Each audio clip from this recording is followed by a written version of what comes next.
Good evening, everyone. Today I want to talk about something that affects every student, teacher, and family, something that's often overlooked or even undervalued in our school system. It's physical education and activity in schools across the world. Before I begin, I'd like to ask you all a simple question. When was the last time you truly moved your body, not just walked to class, but really got your heart pumping? Now imagine being told to sit still for 6 or 7 hours a day, every day, with just a 4 short breaks in between.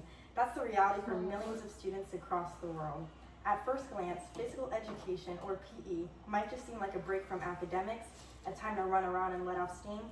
But PE is much more than dodgeball and jumping jacks. It's a cornerstone of healthy development, a tool for academic success, and a defense against many of the challenges our young people face today. In a world increasingly dominated by screens, academic pressure, and sedentary lifestyles, the role of physical activity in our education system is more important than ever. Yet in many schools, recess is shrinking, gym classes are being cut, and students are spending hours sitting at their desks with little time to move. This isn't just a missed opportunity, it's a serious mistake. Let's start with the physical health benefits. In an age where childhood obesity rates have tripled over the last 4 decades, and where more kids are spending their free time on screens than on sports fields, PE has never been more critical. The Centers for Disease Control and Prevention recommended that children get at least 60 minutes of physical activity every day. Yet, many students are far from reaching that goal, especially in communities where recess is cut short, gym classes are infrequent, or after-school sports are inaccessible. Childhood obesity is one of the most serious health challenges facing today's generation. Over the past few decades, the rates of overweight and obese children have skyrocketed, largely due to a combination of poor nutrition, increased screen time, and a sharp decline in physical activity. Many children now spend the majority of their day sitting in classrooms, on buses, and in front of screens, leaving little time for movement or exercise. The sedentary lifestyle contributes directly to weight gain and can lead to a range of serious health problems, including type 2 diabetes, high blood pressure, heart disease, joint pain, and even early signs of mental health issues like low self-esteem and depression. According to the World Health Organization, more than 20% of world's adolescent population is sufficiently physically active. Evidence suggests that decreased levels of PA is an important factor for the higher prevalence of childhood obesity. In 2016, it was estimated that more than 41 million children worldwide younger than 5 years were overweight. Overweight and obesity were diagnosed in more than 40% of children younger than 10 years in Southern Europe and fewer than 10% in Northern Europe. Overall, the prevalence of overweight was more common in girls as compared to boys, with 21% versus 18.6%. Physical education in schools plays a vital role in reversing the trend. It ensures that all children, regardless of their background or access to resources outside of school, have a structured time each day dedicated to physical activity. Through PE classes, students learn the importance of movement, develop motor skills, and engage in fun and appropriate activities that burn calories and strengthen their muscles. PE also helps students understand the connection between physical health and long-term well-being, teaching them to value exercise as part of their daily routine rather than just an occasional event. Moreover, children who are active in school are more likely to remain active outside of school and later in life, reducing the risk of obesity well into adulthood. Physical education in schools ensures that every student, regardless of their background or ability, has the opportunity to move their bodies, raise their heart rates, and build lifelong habits that will keep them healthier. We're talking about reducing the risk of diabetes, heart disease, and even some cancers before adulthood even begins. In short, physical education is not just about sports or games, it's a powerful preventative health measure.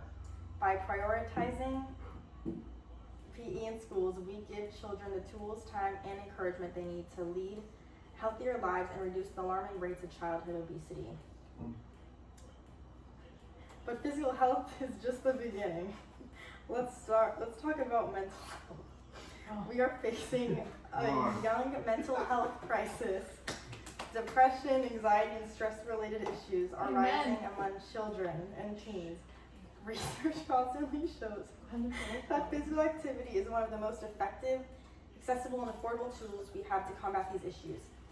Exercise releases endorphins, the body's natural mood lifters. It reduces stress, it improves sleep, and it helps students manage anxiety and emotional struggles. In an article, Why Active Kids Are Happy, research indicates that 30 minutes of moderate exercise daily can lift our mood and lower depression risk by 26%. And a study of more than 14,000 people found exercise can beat antidepressants for mild to moderate depression and anxiety. What happens when students participate in regular structured physical activity at school? They're not just more active, they're happier, more confident, and better able to cope with life challenges. PE provides a safe, encouraging environment where students can build self-esteem and a sense of accomplishment. For many, it's one part of the day where they feel successful. And here I have to show you guys this graph where when you're more physically active, you have a good stress balance, and when you have a poor physical activity, you stress more. So that just shows, that graph shows that. Okay. Thank you. That's a line graph. Physical education also improves academic performance. It might sound counterintuitive. How can spending time outside of the classroom help students do better inside it?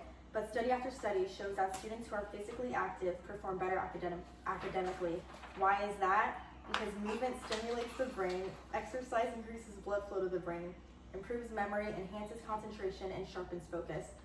Researchers at the EMGO Institute for Health and Care Research in the Netherlands reviewed 14 studies primarily focused on physical education and school sports, but only 2 met their standards for high-quality scientific research. In the article, Active Kids Do Better in School, the studies, which included children ages 6 to 18, found children who participated in regular physical activity performed better in the classroom. Researchers say that maybe because physical activity enhances the brain function and thinking skills by increasing blood and oxygen flow to the brain, as well as triggering the release of feel-good hormones like endorphins. A 2010 report from the CDC reviewed 50 studies on the connection between school-based physical activity and academic performance. The conclusion was positive associations in nearly every case. Students who move more learn better. Physical education also teaches essential life skills that go beyond the classroom or the gym. It promotes teamwork, communication, goal setting, perseverance, and leadership. In PE, students learn to cooperate with others, respect different skill levels, and push through challenges. They experience winning and losing with grace. In an article by NEA News titled How PE Boosts Mental Health, a teacher at a school they interviewed said, PE helps students understand by using critical thinking. PE is great at that because we are teaching them how to work with others, be safe, and understand the mechanical of skills. The why, what, and the how, says the teacher Campbell. These are skills they'll need for the rest of their lives, whether they become engineers, artists, nurses, or entrepreneurs. And let's also not forget the importance of equity.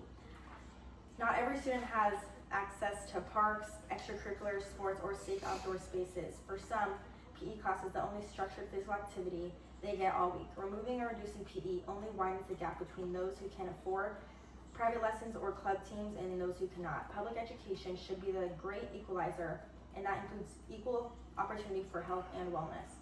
But unfortunately, PE is often the first thing on the chopping block when budgets get tight or when schools are pressured to focus more narrowly on test scores. That's a mistake. We need to stop seeing physical education as a luxury and start treating it as a necessity. A well-rounded education includes math, science, language arts, and yes, physical education. You wouldn't build a house without a solid foundation. Why would we educate a child without ensuring they are physically and mentally ready to learn? Now, I'm not saying PE doesn't have room to grow. It does. PE programs need to evolve with the times. We need to move away from outdated models that favor only athletic students and leave others behind. Modern physical education should be inclusive, encouraging, and engaging. It should teach a wide range of activities, from yoga to team sports to personal fitness, so that every student finds something that they can enjoy and continue for life. And let's not forget the importance of qualified educators. Just like any other subject, PE needs trained, passionate teachers who can inspire students and create a safe and supportive environment. These professionals are just as vital to our schools as math or science teachers. The future of education should embrace the whole child, mind, and body. When prioritize physical education, we're not just helping kids move more, we're helping them learn better, feel better, and live better. In conclusion, physical activity in schools is not optional, it's essential. It improves learning, enhances mental health, supports physical well-being, builds social skills, and fosters equity. The evidence is overwhelming, the benefits are undeniable, so what can we do? We must advocate for daily physical education, ensure recess is protected, support active classrooms, and create a culture that values movement as much as it values math and reading. So to the school boards, administrators, parents, and policymakers, I urge you to see physical education not as optional, but as an essential part of every child's school day. Let's give students what they need to grow into strong, healthy, confident adults. Let's get them moving. Thank you.